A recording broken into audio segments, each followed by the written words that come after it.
Hello दोस्तों, नमस्कार, आदाब। दोस्तों, आज का हमारा टॉपिक है इतिहास दर्शन। और इतिहास दर्शन में जो टॉपिक है वो है इतिहास का क्षेत्र, अर्थात इतिहास के क्षेत्र के अंदर क्या क्या आते हैं, स्कोप ऑफ हिस्ट्री। अगर दोस्तों हम एनटीए कॉलेज लेक्चरर की बात करें तो दोस्तों इतिहास दर्शन का आपका उसमें एक पार्ट दे रखा है। और एनटीए की आपकी जो 10वीं यूनिट है वो इतिहास दर्शन से ही संबंधित है, जिसमें कथन पूछे जाते हैं इतिहास दर्शन से। तो दोस्तों आज हम पढ़ेंगे इतिहास के क्षेत्र के बारे में पढ़ेंगे।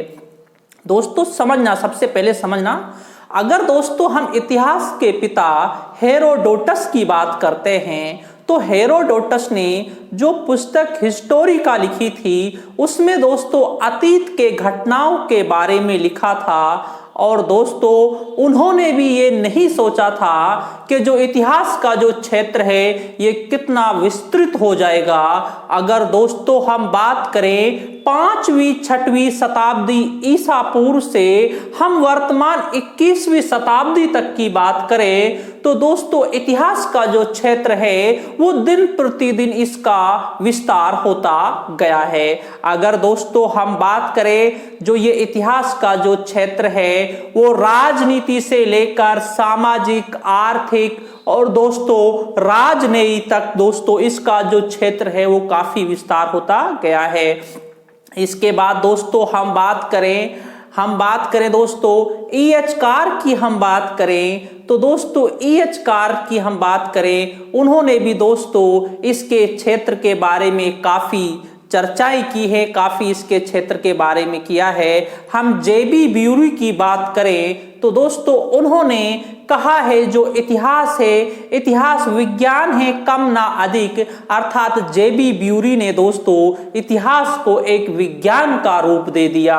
हम यही समझ रहे हैं इसमें क्या क्या परिवर्तन होते हैं क्षेत्र में। इसके बाद दोस्तों हम कॉलिंगवुड की बात करें तो कॉलिंगवुड ने दोस्तों इतिहास को विचारों का इतिहास कहा है। उसके बाद दोस्तों हम आगे बात करें दोस्तों ट्रेवेलियन की बात करें दोस्तों हम ट्रेवेलियन ने भी दोस्तों एक इतिहास को एक सामाजिक इतिहास है, वो एक सामाजिक इतिहास है, सामाजिक इतिहास से ही क्रमबद्ध तरीके से युगों से ही आगे इतिहास का विकास होता है।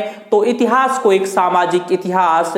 और दोस्तों हम टोयनबी की बात करें तो टोयनबी की दोस्तों इतिहास के क्षेत्र में एक जो सबसे बड़ी भूमिका रही है, उसने दोस्तों जो एक इतिहास जो क्षेत्र का इतिहास होता है उसे क्षेत्र का इतिहास ना कह के उसे दोस्तों एक संपूर्ण विश्व से जोड़ दिया। क्योंकि जब प्रथम विश्व युद्ध होता है, द्वितीय विश्व युद्ध होता है तो दोस्तों ये विश्व में काफी देश इसमें भाग लेते हैं, इसलिए टोयनबी ने इसे एक विश्व के इतिहास से जोड़ दिया। तो दोस्तों आज हम दोस्तों इतिहास के क्षेत्रों के बारे में ही हम विस्तार से समझेंगे।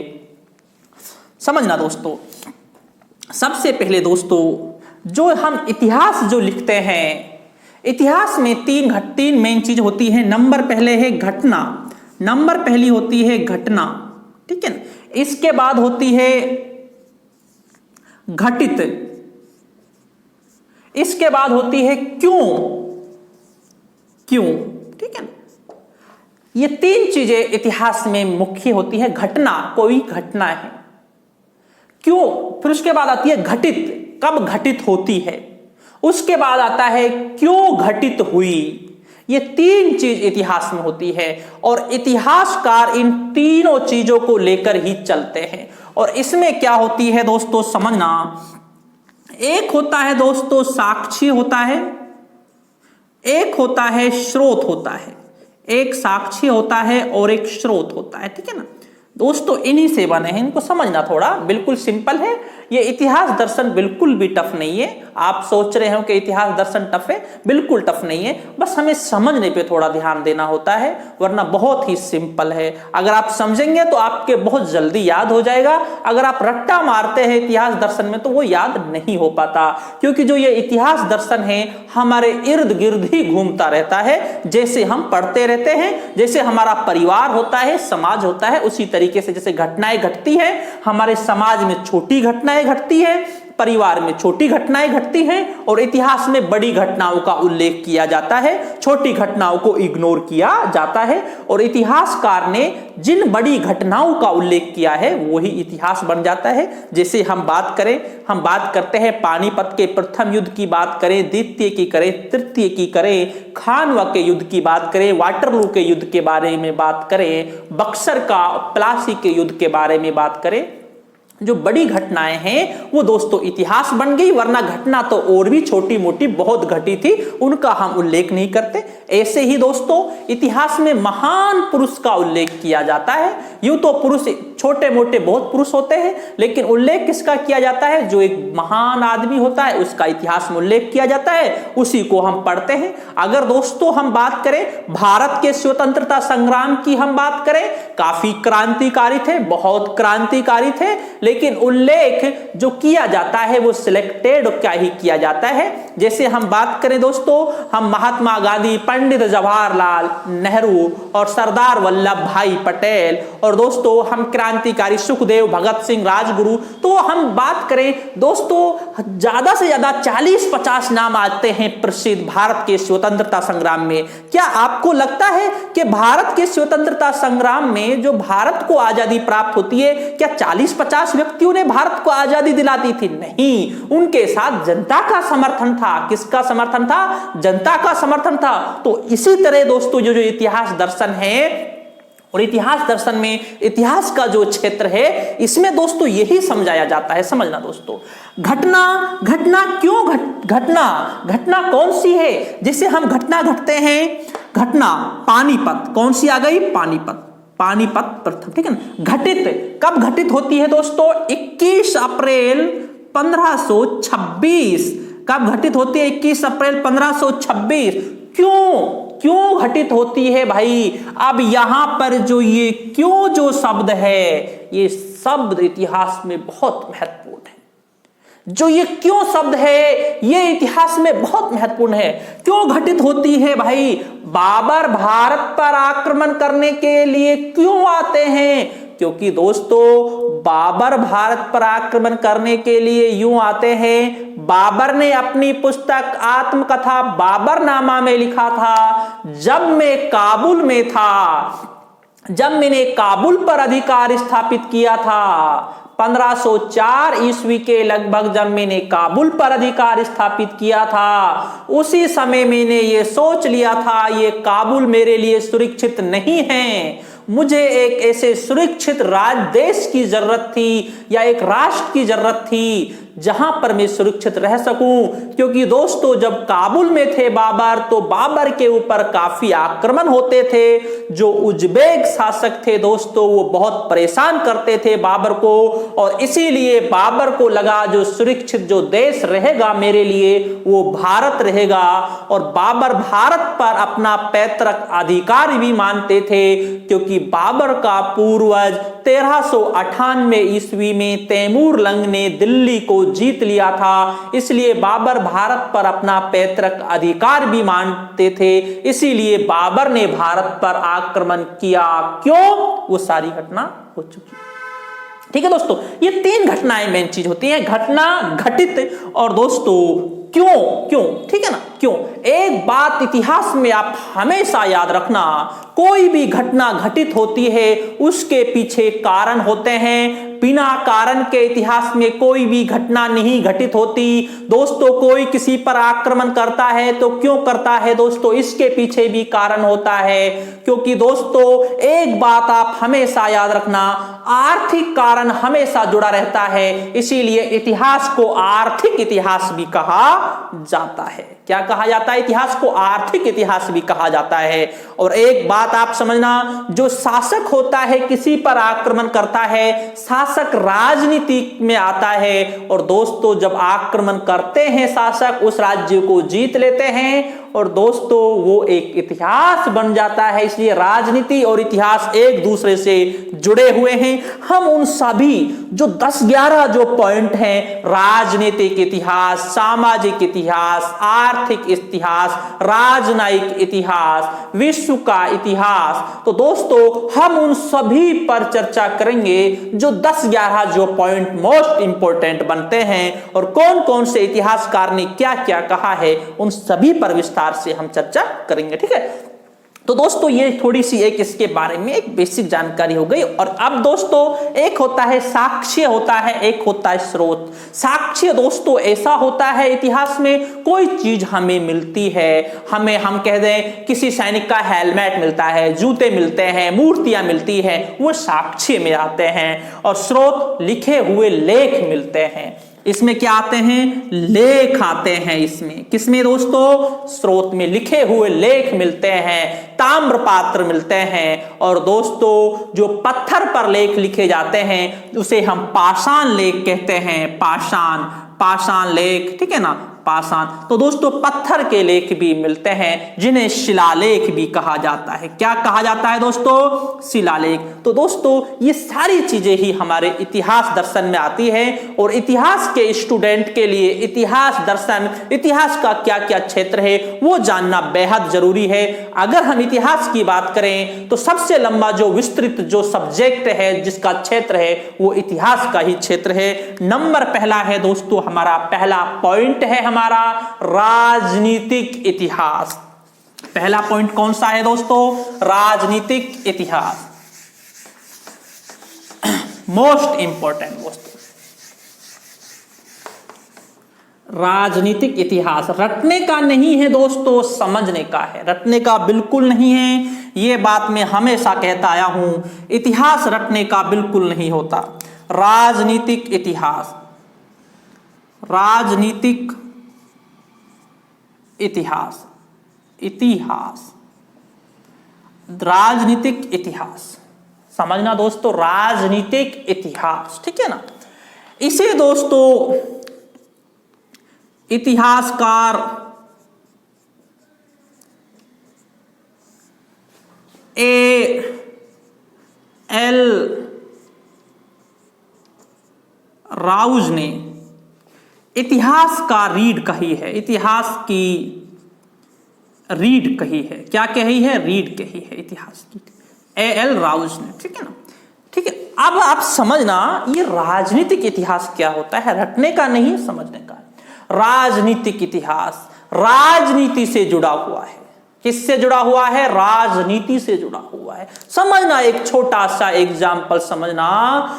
जो ये राजनीति विज्ञान है, अगर इसके अंदर संविधान को हटा दिया जाए तो राजनीति विज्ञान पूरी एक इतिहास है।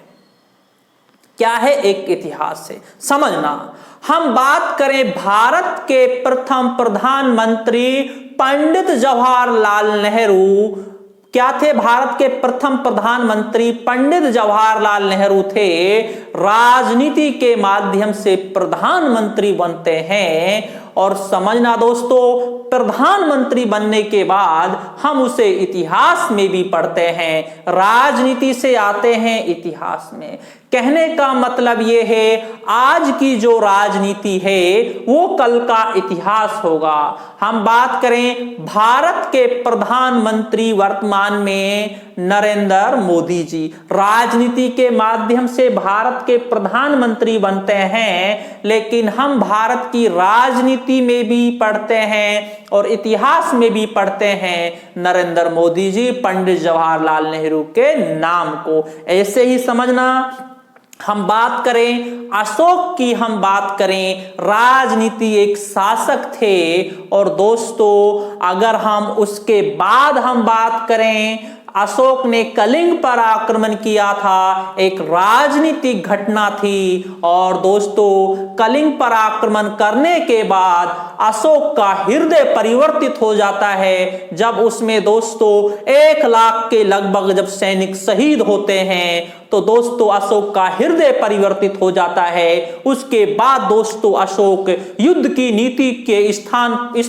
नीति को त्याग देता है। रणघोष जिसे युद्ध कहते हैं, रणघोष के स्थान पर धर्मघोष की नीति को अपनाता है।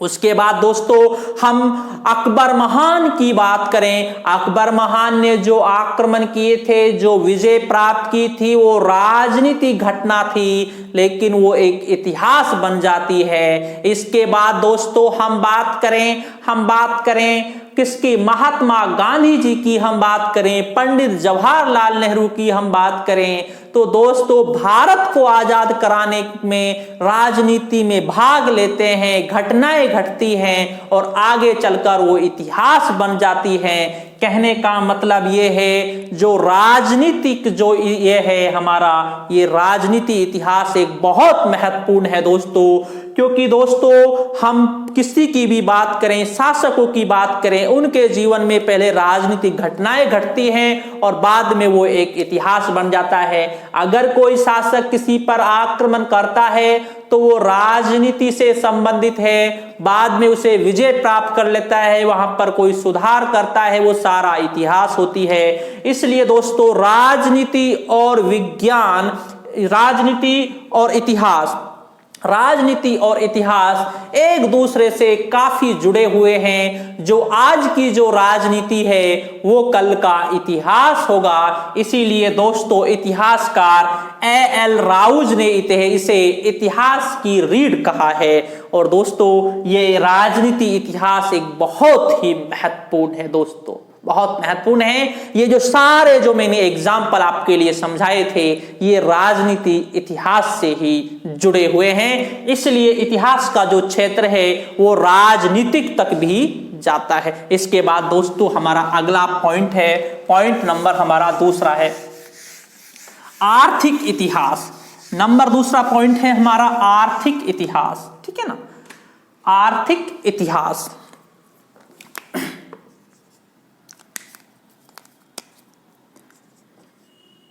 आर्थिक इतिहास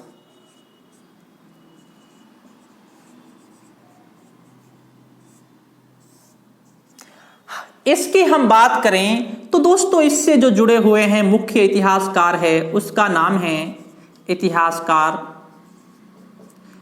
कार्ल मार्क्स, ठीक है ना, समझना दोस्तों, कार्ल मार्क्स ये दोस्तों इससे जुड़े हुए हैं, ठीक है ना। इन्होंने कहा है दोस्तों जो इतिहास होता है वो आर्थिक इतिहास होता है। कोई भी घटना घटती है इतिहास में वो अर्थ के पीछे घटती है, धन के पीछे घटती है, वो आर्थिक इतिहास होता है। कोई शासक किसी पर आक्रमण करता है तो दोस्तों अर्थ से जुड़ा हुआ है। अगर शासक को लगेगा कि भाई मुझे वहां से धन प्राप्त नहीं हो रहा तो क्यों आक्रमण करेगा। अगर हम बात करें, शेरशाह सूरी ने जनवरी 1544 ईस्वी में मालदेव के ऊपर आक्रमण किया था। किसके ऊपर आक्रमण किया था? मालदेव के ऊपर। उसके बाद दोस्तों मालदेव के जो सेना, जो ये युद्ध होता है वो ग्रीष्मेल का नाम है, ठीक है ना, जनवरी 1544 में।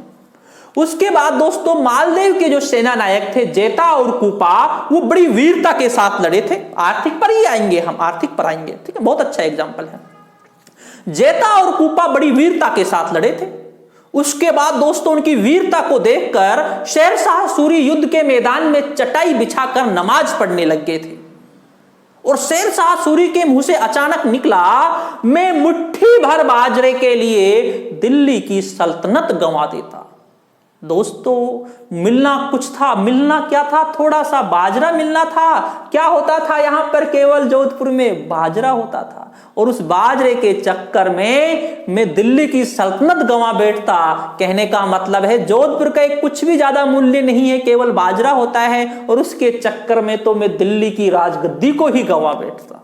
कितनी बड़ी बात थी, कितनी बड़ी बात थी, क्योंकि आर्थिक कारण होता है।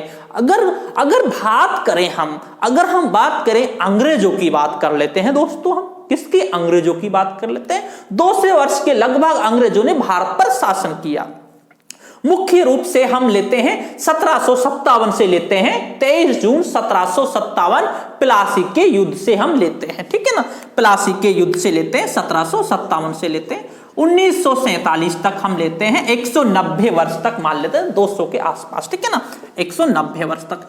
अब आप समझना भाई, इन्होंने इतना शासन भारत पर किया था भाई, ये सामाजिक सेवा थोड़ी कर रहे थे, यहां पर सेवा थोड़ी कर रहे थे, इनका उद्देश्य मुख्य भारत से धन प्राप्त करना ही था। इतिहास आर्थिक इतिहास होता है, अगर किसी देश ने किसी पर आक्रमण किया है तो धन के लिए किया है, अगर उसको लगेगा कि भाई वहां से धन प्राप्त होने वाला नहीं है तो कोई भी आक्रमण नहीं करता। ये बात आप हमेशा याद रखना, जो ये इतिहास से आर्थिक का होता है। उसके बाद दोस्तों हम बात करें, फिर इतिहासकार होते हैं दोस्तों, इतिहासकारों ने सबसे पहले कार्ल मार्क्स होते हैं, उन्होंने इतिहास को आर्थिक इतिहास पर ले गए, हर घटना को आर्थिक पर ले गए, और उन्होंने कहा भी था, ए विश्व के मजदूरों एक हो जाओ, तुम्हारे पास खोने के लिए कुछ नहीं है और जीतने के लिए पूरा संसार है।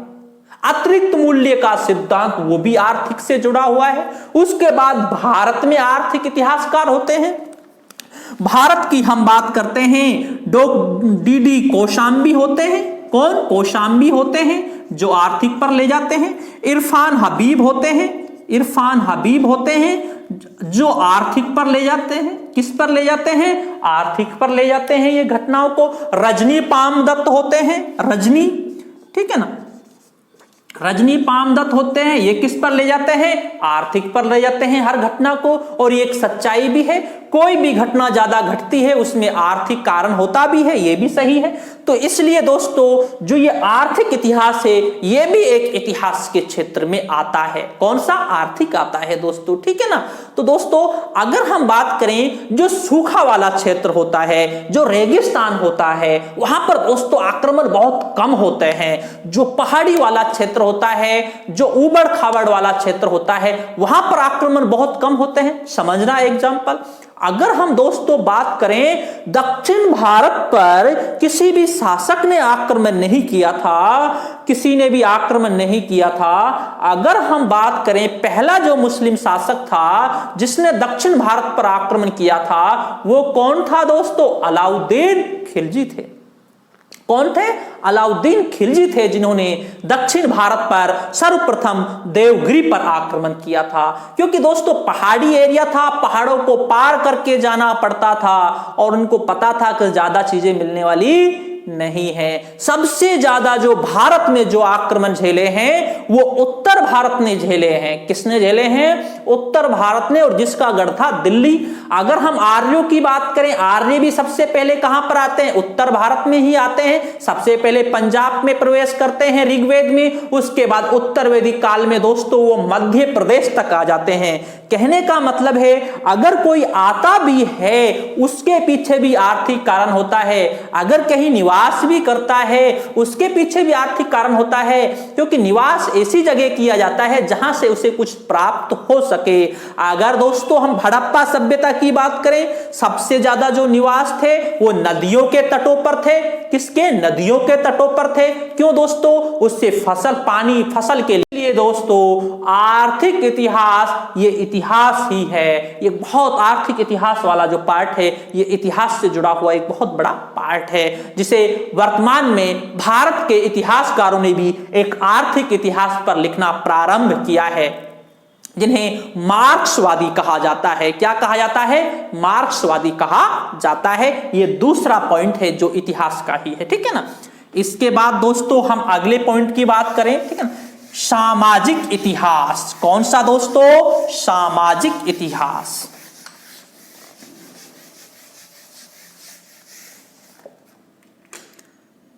सामाजिक इतिहास अगला पॉइंट है हमारा, सामाजिक इतिहास।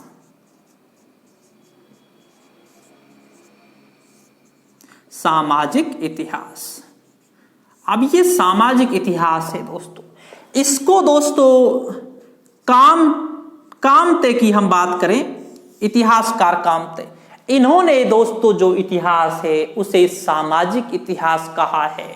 और कहा है जो ये सामाजिक इतिहास है इसी से इतिहास की आगे, सामाजिक युगों से ही आगे इतिहास की उत्पत्ति होती है। इसके बाद दोस्तों हम बात करें इतिहासकार ट्रेवेलियन की भी हम बात करें, इन्होंने भी दोस्तों इसे एक सामाजिक इतिहास में ही माना है। और दोस्तों हम टोयनबी की बात करें, किसकी दोस्तों? टोयनबी की। ये भी दोस्तों सामाजिक इतिहास से ही जुड़े हुए हैं। प्रश्न पूछा भी जा सकता है, कामते कौन से इतिहास से जुड़े हुए हैं? सामाजिक इतिहास से। समझना दोस्तों, जो सामाजिक युग होते हैं, सामाजिक युग होते हैं, काफी युग बीतते हैं भाई, फला युग, ये युग, ठीक है ना। ये जो सामाजिक युग होते हैं, इन्हीं से इतिहास बनता है, ठीक है ना। और इस सामाजिक में ही, समाज में ही, सामाजिक सबसे पहली बात तो ये है, आपको ये समझना है, ये सामाजिक किससे बना है? समाज से बना है। किससे बना है दोस्तों? ये बना है समाज से, ठीक है ना।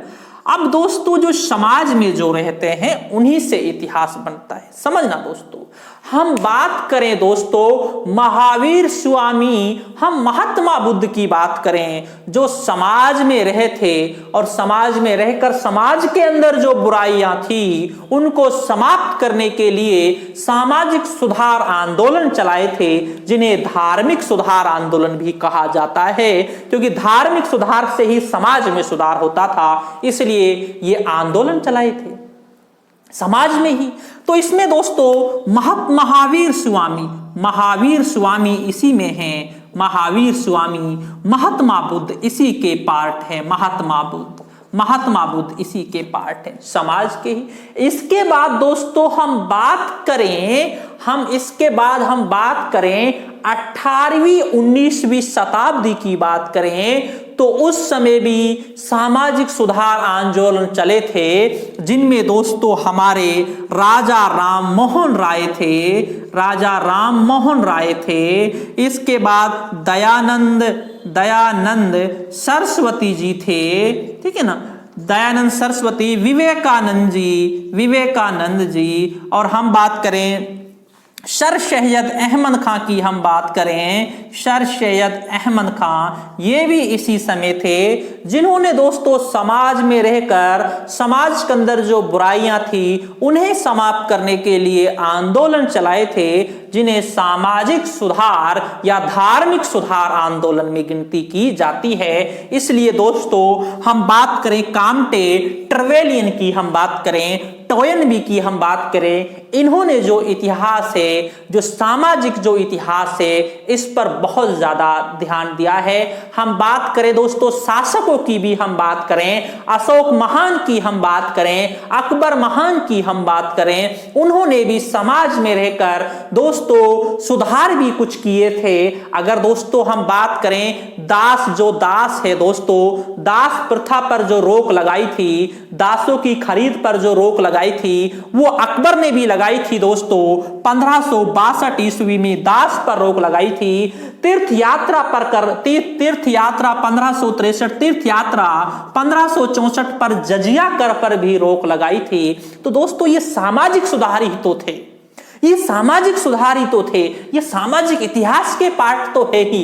किसके? सामाजिक इतिहास के ही पार्ट हैं। इसीलिए दोस्तों इन इतिहासकारों ने इस सामाजिक इतिहास पर बहुत ज्यादा ध्यान दिया है। हम बात करें महात्मा गांधी जी की, हम बात करें पंडित जवाहरलाल नेहरू जी की, हम बात करें सरदार वल्लभ भाई पटेल की, हम बात करें सुभाष चंद्र बोस की, हम बात करें, दोस्तों सामाजिक इतिहास से ही जुड़े हुए हैं। उन्होंने दोस्तों देश को भी आजाद किया, और जो समाज के अंदर जो बुराइयां थी, जो दोस्तों हम बात करें गांधी जी की, हम बात करें जो समाज में जो बुराई थी, जो नीचे जाति के जो शूद्र थे, शूद्रों के साथ जो भेदभाव किया जाता था, तो दोस्तों उस भेदभाव को समाप्त करने के लिए गांधी जी ने आंदोलन भी चलाया था। हरिजन सभा संघ की स्थापना भी की थी, और दलितों के लिए एक जो नाम दिया था वो गांधी जी ने ही दिया था, हरिजन। क्या नाम दिया था दोस्तों? हरिजन जो नाम दिया था वो गांधी जी ने दिया था। हरि प्लस जन, हरि का अर्थ होता है भगवान और जन का अर्थ होता है जनता, भगवान की जनता। ये दोस्तों सामाजिक इतिहास के ही हमारे ये पार्ट हैं, ठीक है ना। इसके बाद दोस्तों हम आगे चलते हैं, कौन सा पार्ट आता है? इसके बाद आता है दोस्तों संवैधानिक। कौन सा आता है दोस्तों? संवैधानिक इतिहास।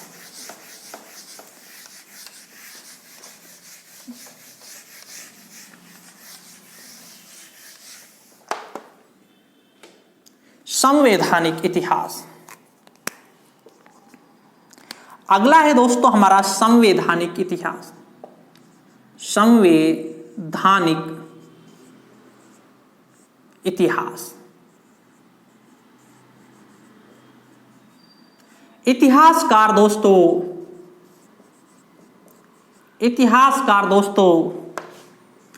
G.N. क्लार्क ने। किसने दोस्तों? इतिहासकार G.N. क्लार्क ने, ठीक है ना। इतिहासकार G.N. क्लार्क ने दोस्तों जो इतिहास है इसे संवैधानिक इतिहास माना है, ठीक है। कैसे माना है दोस्तों? ठीक, कैसे माना है दोस्तों? ये माना है कि जो पहले एक संविधान से संबंधित, संवैधानिक संस्था से संबंधित जैसे किताबें लिखी गई थी। हम बात करते हैं दोस्तों मनुस्मृति की, हम बात करते हैं किसकी? मनुस्मृति की हम बात करते हैं, ठीक है ना। जो मनुस्मृति है जिसमें दोस्तों हिंदू धर्म के सिद्धांत दे रखे हैं, और दोस्तों इस मनुस्मृति का अंग्रेजों ने भी क्या किया था? ट्रांसलेट किया था दोस्तों कोड एंड जेंटुलॉज के नाम से। एक 1776 में इसका अनुवाद भी किया गया था। और दोस्तों समझना, जब भारत का संविधान नहीं बनता है तो दोस्तों हिंदुओं के कानून में, हिंदुओं के न्यायों में मनुस्मृति को भी दोस्तों एक लिया जाता था। मनुस्मृति के आधार पर भी न्याय सुनाए जाते थे।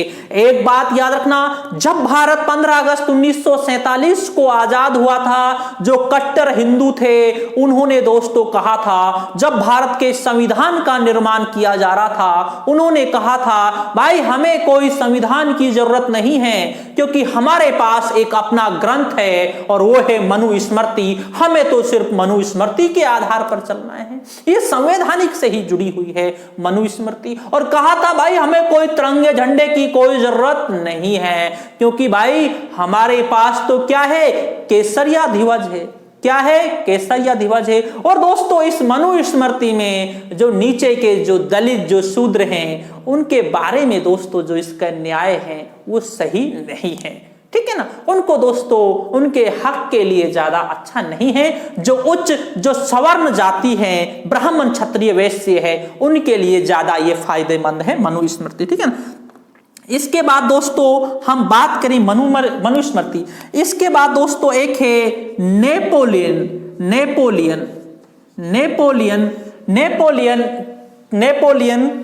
एक्ट बोल सकते हैं, या नेपोलियन एक, जिसने नेपोलियन ने एक दोस्तों एक कानून बनाया था, नेपोलियन संहिता भी कहते हैं, जो इन्होंने 1793 ईस्वी के लगभग तैयार की थी, ठीक है ना। नेपोलियन संहिता भी कहते हैं इसे, ठीक है ना। इस संहिता के अनुसार दोस्तों विवाहों के बारे में भी रीति रिवाज, जो विवाह के जो सिद्धांत होते हैं वो दोस्तों सारी चीजें दी गई थी इसमें, ये भी। और इसको दोस्तों नेपोलियन संहिता को आज तक फ्रांस में काम में लिया जाता है, बड़ी बात तो यह है। और मनुस्मृति को भी दोस्तों भारत में अभी तक एक अच्छी नजरिए से देखते हैं उच्च वर्ण के लोग, ठीक है ना। इसके बाद दोस्तों हम बात करें, एक है हम्मुराबी का कोड। कौन सा है दोस्तों? हम्मुराबी का कोड। ये जो हम्मुराबी का कोड है ये भी दोस्तों इसी संवैधानिक से जुड़ा हुआ है। इसीलिए दोस्तों संवैधानिक जो इतिहास है ये भी इसी का क्षेत्र है, इतिहास का ही है। क्योंकि दोस्तों जो ये लिखी गई थी एक इतिहास की ही घटनाएं हैं, और उसके बाद दोस्तों इनके आधार पर उस समय काफी समय तक दोस्तों कानून, इनके आधार पर न्याय सुनाए जाते थे। ये सारी जो चीजें हैं वो एक इतिहास की ही है, ठीक है दोस्तों। तो ये संवैधानिक भी एक इतिहास का ही पार्ट है, ठीक है।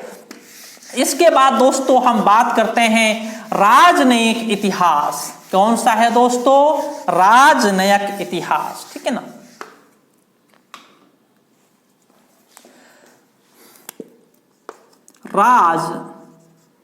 राजनयिक इतिहास ये भी दोस्तों इतिहास का ही क्षेत्र है। राजनयिक इतिहास, ये भी एक इतिहास का ही क्षेत्र है, ठीक है ना।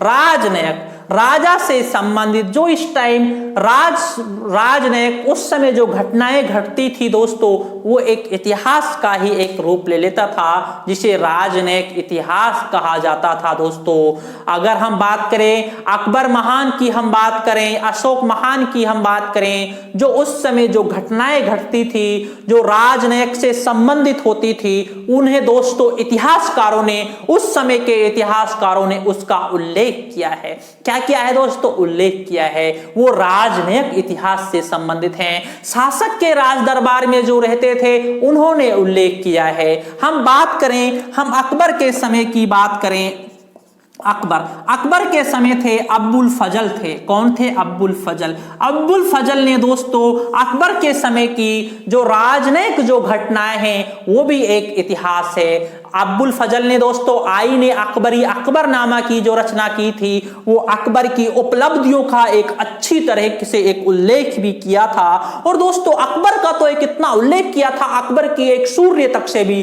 तुलना कर दी थी दोस्तों। तो दोस्तों, और हम बात करें इसके बाद दोस्तों, जिस जिस शासक के राज दरबार में जो जो रहे हैं, उस राज दरबार से संबंधित जो हमें किताबें प्राप्त होती हैं, उस समय के जो हमें ग्रंथ प्राप्त होते हैं, वो राजनयिक ग्रंथ हैं। जैसे दोस्तों हम पृथ्वीराज रासो की बात करें, पृथ्वीराज विजय की बात करें, तो दोस्तों ये सारे एक राजनयिक इतिहास हैं, उस शासक से संबंधित हैं। उस शासक के राज दरबार में जो थे, जिन्होंने ग्रंथ लिखे थे, वो सारे राजनयिक से ही संबंधित हैं। अकबर के समय में जो बदायूनी थे, अब्बुल फजल थे, फैजी थे, दोस्तों इन्होंने जो ग्रंथ लिखे हैं, जो एक राजनीतिक एक शासन से संबंधित हैं, वो सारे एक इतिहास के ही पार्ट हैं, ठीक है।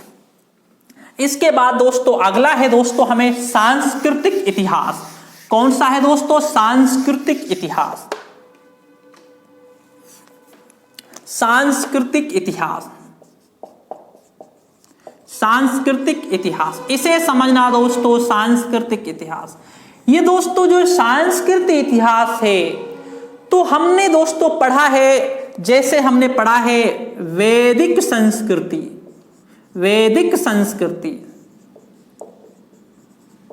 जैसे हमने पढ़ा है दोस्तों मौर्य संस्कृति, मौर्य संस्कृति, समझना थोड़ा। जैसे हमने पढ़ा है गुप्त संस्कृति, क्या? गुप्त संस्कृति। जैसे हमने पढ़ा है मुगल संस्कृति, मुगल संस्कृति, क्या है दोस्तों? मुगल संस्कृति।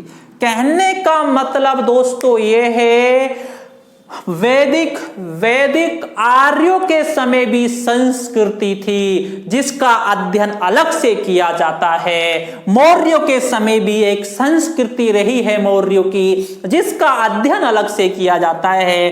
गुप्त काल में भी एक संस्कृति रही है, जिसका अध्ययन अलग से किया जाता है। और मुगल काल में भी एक संस्कृति रही है, जिसका अध्ययन अलग से किया जाता है। तो दोस्तों ये सारी चीजें इसी से जुड़ी हुई है। किससे दोस्तों? ये सांस्कृतिक जो इतिहास है, ये इतिहास का ही पार्ट है। हर वंश के समय एक संस्कृति होती है, जिसे हम इतिहास में पढ़ते हैं दोस्तों, ठीक है ना। सामाजिक रीति रिवाज, और सामाजिक रीति रिवाज, वेशभूषा, खान पान, ये सारे हमारे संस्कृति के ही भाग हैं। और जो ये संस्कृति होती है, ये दोस्तों धीरे धीरे क्रमबद्ध तरीके से बढ़ती जाती है, ठीक है ना। ये सांस्कृतिक इतिहास। इसके बाद आता है दोस्तों धार्मिक इतिहास। कौन सा आता है दोस्तों? धार्मिक इतिहास आता है। इसके बाद आता है धार्मिक इतिहास आता है। धार्मिक इतिहास, ये भी दोस्तों धार्मिक इतिहास भी इसी का भाग है। कौन सा? धार्मिक इतिहास। इसमें दोस्तों धार्मिक में क्या आते हैं समझना दोस्तों। महावीर शिवामी, महावीर शिवामी। हम बात करें महात्मा बुद्ध, महात्मा बुद्ध। इसके बाद दोस्तों हम बात करें पैगंबर मोहम्मद साहब, मोहम्मद साहब, ठीक है, पैगंबर मोहम्मद साहब, ठीक है। ये दोस्तों जो हैं ये धार्मिक इतिहास से ही जुड़े हुए हैं। किससे जुड़े हुए हैं दोस्तों? धार्मिक इतिहास से जुड़े हुए। इन्होंने धर्म में सुधार में आंदोलन चलाए थे, धर्म में सुधार किए थे एक समाज में रहकर। तो दोस्तों ये धार्मिक इतिहास से जुड़े हुए हैं, ठीक है ना, ये धार्मिक इतिहास के ही महापुरुष हैं। इसके बाद हम राजा राममोहन राय की बात करें, किसकी? हम 18वीं 19वीं सदी की शताब्दी की बात करते हैं, शताब्दी, ठीक है ना। इसके बाद दोस्तों हम राजा राममोहन राय की बात करें, राजा राम मोहन राय, ठीक है ना, दयानंद सरस्वती की, विवेकानंद जी की, ठीक है ना, हम बात करें तो दोस्तों ये किससे जुड़े हुए हैं? ये भी धार्मिक से ही जुड़े हुए हैं। तो जो धार्मिक इतिहास है, जो हमारे यहाँ पर बड़े बड़े धार्मिक गुरु हुए थे, जो उन्होंने सुधार चलाए थे समाज में और धार्मिक सुधार चलाए थे, तो दोस्तों उसे धार्मिक इतिहास कहा जाता है। ये धार्मिक सुधार भी, ये धार्मिक सुधार आंदोलन भी हमारे इतिहास के क्षेत्र में ही आते हैं। मैंने आपसे कहा था जो इतिहास का जो क्षेत्र है एक बहुत विस्तृत क्षेत्र है। अगर आपने इतिहास को अच्छी तरह समझ लिया तो दोस्तों आपके काफी सब्जेक्ट तो आपके यूं ही क्लियर हो जाते हैं चुटकियों में दोस्तों, ठीक है ना। इसके बाद दोस्तों हम आगे चलते हैं, औपनिवेशिक इतिहास। अगला पॉइंट है हमारा औपनिवेशिक इतिहास, ठीक है ना, औपनिवेशिक इतिहास।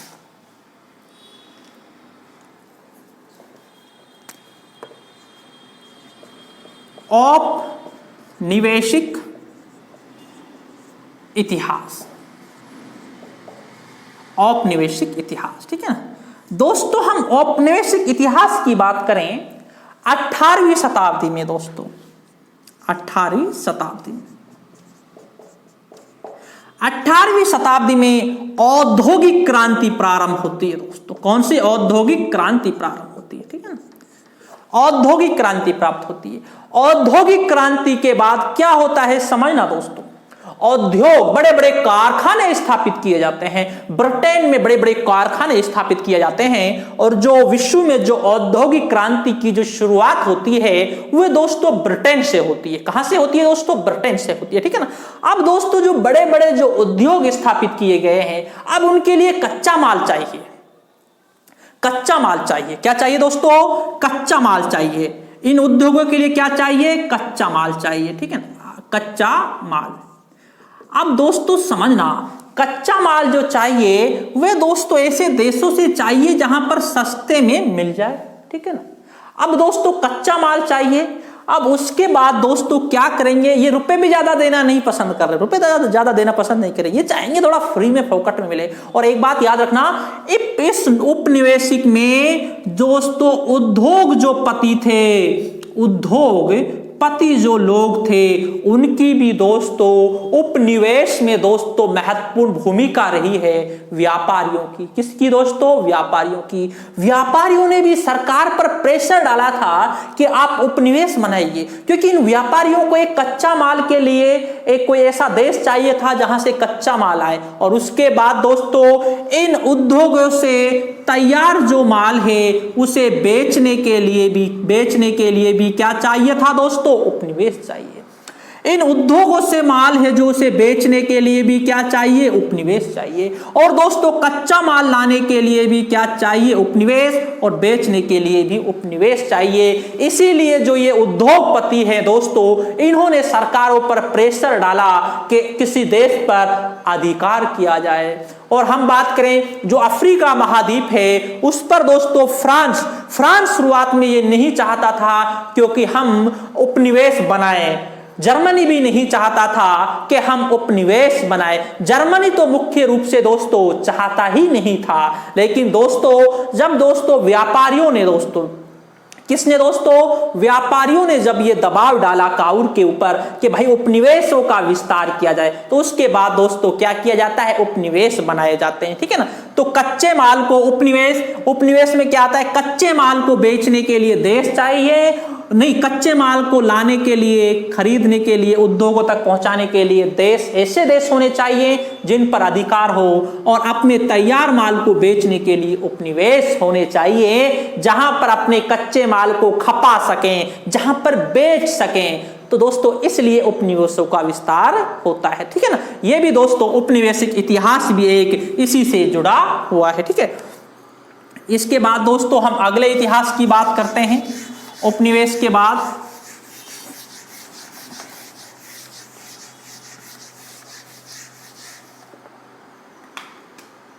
संसदीय इतिहास अगला है दोस्तों, संसदीय इतिहास।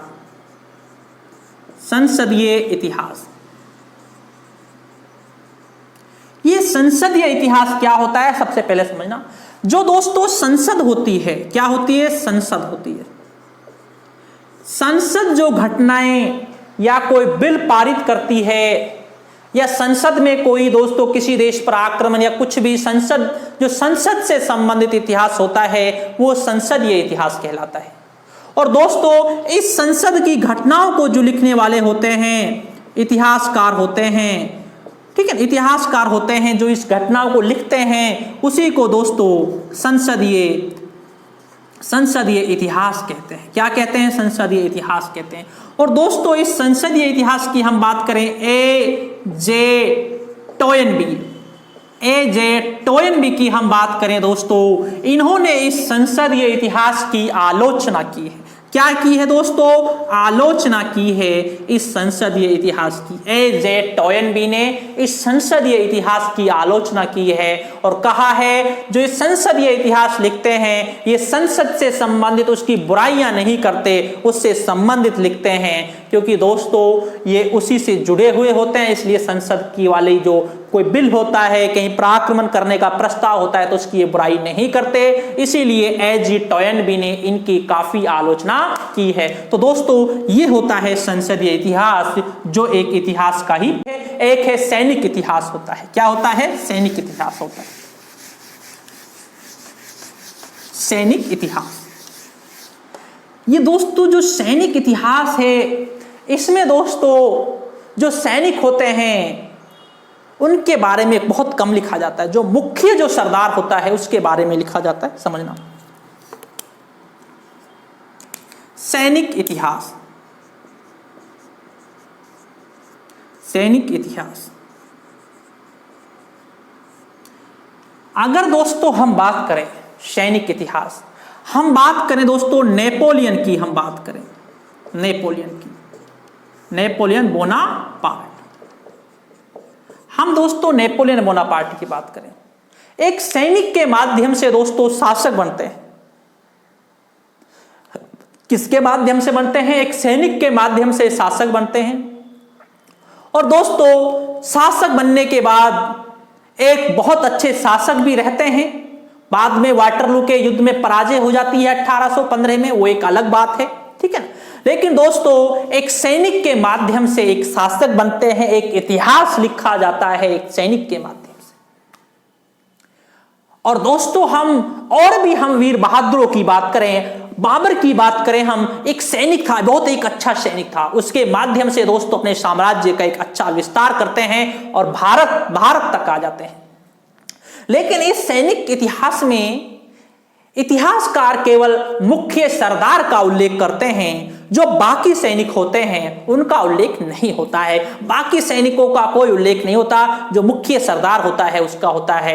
अगर दोस्तों बात समझना, जब कोई हम बात करें कारगिल के युद्ध की हम बात करें या उससे पहले के युद्धों की हम बात करें, 62-65 हम किसी भी युद्ध की बात करें, तो सबसे ज्यादा हम सेनापति का, किसका? सेनापति का उल्लेख करते हैं। हम ये थोड़ी कहते हैं कि भाई फला सैनिक ने बड़ा वीरता, बड़ा ये वो, नहीं, क्योंकि मैन का उल्लेख किया जाता है, मुख्य का उल्लेख किया जाता है, उसी को सैनिक इतिहास कहते हैं। बड़े बड़े हम बात करें दोस्तों भारत के इतिहास में, हम बात करें किसकी? पुष्यमित्र शुंग की हम बात करते हैं। पुष्यमित्र शुंग की हम बात करते हैं। जो ये पुष्यमित्र जो शुंग थे, ये दोस्तों बृहद्रथ जो बृहद्रथ थे, कौन थे? बृहद्रथ मौर्य वंश के अंतिम शासक थे बृहद्रथ, उसके सेना नायक थे कौन? पुष्यमित्र शुंग। और बाद में पुष्यमित्र शुंग ने दोस्तों इसको बृहद्रथ की हत्या कर दी। दोस्तों जब ये सेना का निरीक्षण करने के लिए आए थे बृहद्रथ, तो बृहद्रथ की हत्या कर देते हैं और बाद में दोस्तों सेना नायक से क्या बन जाते हैं? पुष्यमित्र शुंग शासक बन जाते हैं। तो दोस्तों ये सैनिक इतिहास का ही पार्ट है। किसका पार्ट है दोस्तों? ये सैनिक इतिहास का ही पार्ट है और ये इतिहास का ही क्षेत्र है, ठीक है ना। इसके बाद दोस्तों हम आगे चलते हैं।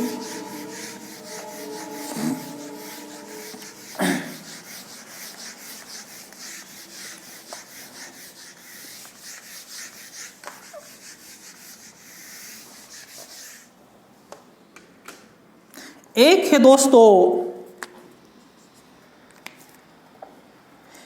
है दोस्तों विचारों का इतिहास। विचारों का इतिहास दोस्तों इसमें क्या है? इतिहासकार कॉलिंगवुड ने, किसने? कॉलिंगवुड ने।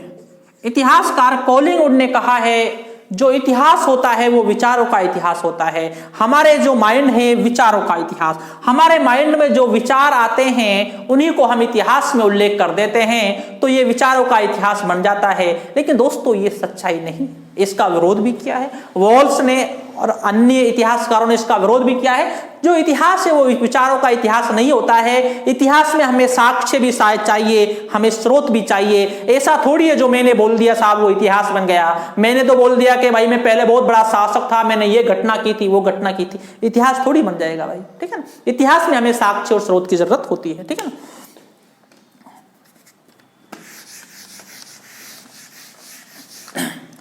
एक है इतिहास दर्शन, जिसे हम बात कर रहे हैं वो इतिहास दर्शन ही है। और इतिहास दर्शन का इतिहास, ठीक है ना, या इतिहास दर्शन।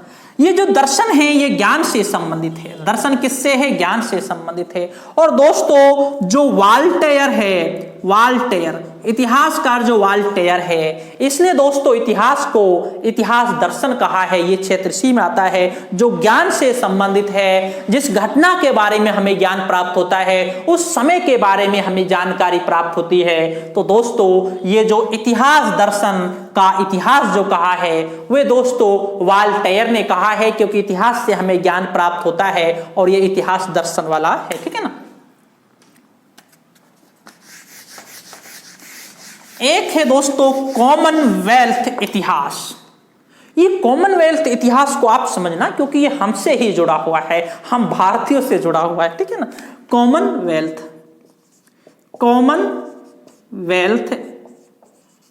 इतिहास समझना दोस्तों। ब्रिटेन का जितने देशों पर अधिकार रहा था, उन सभी देशों को एक राजनीतिक संगठन में बांधने के लिए एक संगठन की स्थापना की थी, जिसका नाम है कॉमनवेल्थ। ये कॉमनवेल्थ जो देश हैं ये वो हैं जो कभी ब्रिटेन की अधीनता में रहे थे। किसकी अधीनता में रहे थे? ब्रिटेन की अधीनता में जो रहे थे वो है कॉमनवेल्थ का इतिहास। कॉमनवेल्थ जो देश हैं वो देश हैं जो कभी ब्रिटेन की अधीनता में रहे थे। उन सभी देशों को जो ब्रिटेन की अधीनता में रहे थे उनको मिलाकर बनता है कॉमनवेल्थ। और ये कॉमनवेल्थ का इतिहास ब्रिटेन की अधीनता में रहने वाला देशों का इतिहास, ठीक है। इसके बाद है दोस्तों मानव स्वतंत्रता तथा मानव प्रगति का इतिहास। मानव स्वतंत्रता तथा मानव प्रगति का इतिहास। समझना दोस्तों, मानव स्वतंत्रता तथा प्रगति का इतिहास। दोस्तों समझना, जो मानव है, मानव स्वतंत्रता तथा प्रगति का इतिहास, जो इतिहास है ये मानव की स्वतंत्रता से जुड़ा हुआ है। ये बात आप समझना। अगर दोस्तों हम बात करें फ्रांस की क्रांति की, हम बात करें फ्रांस की क्रांति की, हम बात करें दोस्तों 1789, हम बात करें 1830 की, और एक और है 1848 की। जो ये क्रांतियां हुई हैं ये दोस्तों किससे जुड़ी हुई हैं? ये मानव की स्वतंत्रता से जुड़ी हुई है। हर मानव स्वतंत्रता चाहता है, हर मानव आजादी चाहता है। और इसके बाद दोस्तों हम 1947 की भारत की आजादी की बात करें, ये भी दोस्तों मानव स्वतंत्रता तथा मानव प्रगति के इतिहास से ही जुड़ा हुआ है। हर व्यक्ति का सपना होता है हम स्वतंत्र हों, हम गुलामी की जंजीरों से दोस्तों हम मुक्त हों। तो इसीलिए दोस्तों इतिहास को इसे मानव स्वतंत्रता तथा प्रगति का इतिहास भी कहा गया है। मोस्ट इंपॉर्टेंट जितनी भी दोस्तों क्रांतियां होती हैं वो क्रांतियां इसीलिए होती हैं जो समाज में जो बुराइयां चली आ रही हैं, या आपको स्वतंत्रता नहीं है या आप गुलामी में हैं, उस गुलामी की जंजीरों को तोड़ने के लिए ही इंसान क्रांति करता है। इसीलिए दोस्तों मानव स्वतंत्रता तथा मानव प्रगति का इतिहास कहा गया है। ये दोस्तों इतिहास के क्षेत्र में ही है, मोस्ट इंपॉर्टेंट है। हम दोस्तों अमेरिका की क्रांति के बारे में हम बात करें, फ्रांस की क्रांति के बारे में हम बात करें, ये सारी क्रांति मानव स्वतंत्रता से संबंधित हैं। मानव स्वतंत्रता तथा मानव प्रगतिशील से ही संबंधित है। मानव ने हमेशा अपनी स्वतंत्रता के लिए क्रांतियां की हैं। भारत की आजादी की हम बात करें तो दोस्तों भारत की आजादी में भी दोस्तों जो क्रांति की थी वो दोस्तों स्वतंत्रता प्राप्त करने के लिए ही की थी। हम भगत सिंह की बात करें जिन्होंने कहा था जब लाखों माताएं रोती हों, अगर भगवान सच में हैं तो उन माताओं की बात क्यों नहीं सुनते। दोस्तों ये स्वतंत्रता के लिए ही, वो स्वतंत्रता के लिए ही लड़े थे। हम चंद्रशेखर आजाद की बात करें, स्वतंत्रता के लिए लड़े थे, ठीक है ना। ये इसी से जुड़ा हुआ है। इसके बाद दोस्तों हम बात करते हैं विश्व इतिहास। किसकी बात करते हैं दोस्तों? विश्व इतिहास की हम बात करते हैं। हमारा अंतिम पॉइंट है विश्व इतिहास। विश्व इतिहास, विश्व का भी दोस्तों इतिहास होता है। अगर दोस्तों हम बात करें विश्व के इतिहास की, हम पहली बात करें दोस्तों 1914-18, ठीक है, प्रथम विश्व युद्ध। इसके बाद दोस्तों द्वितीय विश्व युद्ध जो हमारा 1 सितंबर 1939 से शुरू होता है। कब से शुरू होता है? 1939 से शुरू होता है, जो 45 तक चलता है, ठीक है ना। समझना दोस्तों ये जो विश्व का इतिहास है इसे दोस्तों टोयनबी ने, अगर हम पहली बात करें दोस्तों, पहले विश्व के इतिहास में विश्वों का इतिहास तक इतिहासकारों का दायरा नहीं था, ठीक है ना। इतिहासकारों को जो दायरा था पहले एक क्षेत्र या एक देश तक था या एक शासक तक था। उसके बाद दोस्तों जब ये घटनाएं घटती हैं दोस्तों, प्रथम विश्व युद्ध की घटती है, द्वितीय विश्व युद्ध की घटनाएं घटती है, उसके बाद दोस्तों जो इतिहासकार थे महान, हम टोयनबी की बात करें या अन्य इतिहासकारों की बात करें, इन्हें लगा दोस्तों जो ये इतिहास है, जो एक क्षेत्र तक का इतिहास है, इसे अब विस्तृत करना चाहिए और दोस्तों इसे एक विश्व के इतिहास के रूप में बना दिया। और ये विश्व का जो इतिहास है, जो ये वर्ल्ड है, पूरा विश्व है, इसमें जो घटनाएं होती हैं जो दोस्तों वो भी एक इतिहास का ही क्षेत्र है, जो विश्व का इतिहास है दोस्तों। तो दोस्तों आज का जो हमारा टॉपिक था इतिहास दर्शन, और इतिहास दर्शन में जो हमारा टॉपिक था स्कोप ऑफ हिस्ट्री, अर्थात इतिहास का क्षेत्र वाला टॉपिक था इतिहास दर्शन। एनटीए-नेट की 10वीं यूनिट और आपके कॉलेज लेक्चर का ये आपका टॉपिक है। इसके बाद दोस्तों हमारे इतिहास दर्शन की जो क्लास हैं वो हमारी क्रमबद्ध तरीके से चल रही हैं। अगर दोस्तों आप इतिहास दर्शन से संबंधित जानकारी या इतिहास दर्शन आप पढ़ना चाहते हैं, अगर दोस्तों आपने हमारे चैनल को सब्सक्राइब नहीं किया तो सब्सक्राइब करना करना ना भूलें, क्योंकि दोस्तों इतिहास, दर्शन और इतिहास से संबंधित अन्य क्लास हमारी चैनल पर डलती रहती हैं, हमारे चैनल पर चलती रहती हैं। और अगर आपको इतिहास दर्शन जो एनटीए नेट की जो 10वीं यूनिट है, अगर आपको उसके नोट्स चाहिए तो दोस्तों मेरे YouTube पर कॉन्टेक्ट नंबर दिए हुए हैं, आप मुझे व्हाट्सएप मैसेज कर सकते हैं। तो दोस्तों आपके लिए जो एनटीए नेट की जो 10वीं यूनिट है, जो कॉलेज लेक्चर की है, तो दोस्तों आपके लिए वो नोट्स मिल जाएंगे। और दोस्तों हमारे पास 150 के करीब हमारे पास दोस्तों वो ऑब्जेक्टिव टाइप विथ एक्सप्लेन वाले क्वेश्चन भी हैं, उन नोट्सों में शामिल है। तो ठीक है दोस्तों, शुक्रिया दोस्तों, धन्यवाद।